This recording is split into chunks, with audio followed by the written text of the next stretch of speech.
చైనాలో ఎక్కడ చూసినా బ్యాటరీ వెహికల్సే కనిపిస్తున్నాయి. పెట్రోల్ వాడడం ఆపేసినట్టున్నారు. ప్రజెంట్ మేము చైనాని ఎక్స్ప్లోర్ చేస్తున్నాము అండ్ హానెస్ట్లీ ఇక్కడ ట్రాన్స్పోర్టేషన్ సిస్టమ్ చూస్తే షాక్ అయ్యాను. ఇయర్స్ బ్యాక్ చైనా పొల్యూషన్కి చాలా ఫేమస్, కానీ ఇప్పుడు కంప్లీట్గా ఎకో ఫ్రెండ్లీ డైరెక్షన్లో మూవ్ అవుతున్నారు. ఈవెన్ ఫ్యూయల్ షార్టేజ్ సిచ్యువేషన్స్ వచ్చినా ఇక్కడ పీపుల్ బ్యాటరీ వెహికల్స్తో కంఫర్టబుల్గా మేనేజ్ చేస్తున్నారు. పెట్రోల్ డిపెండెన్సీ కూడా చాలా తగ్గిపోయింది.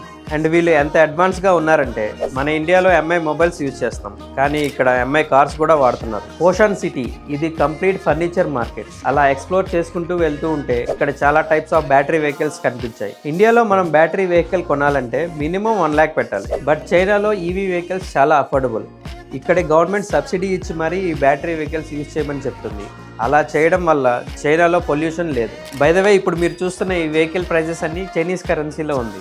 1 yuan ఆల్మోస్ట్ మన ఇండియన్ రూపీస్లో 14 రూపీస్ ఉంటుంది. సో ఈ బ్యాటరీ వెహికల్ యాక్చువల్ ప్రైస్ ఎంత ఉంటుందో కామెంట్ సెక్షన్లో గెస్ చేసి చెప్పండి.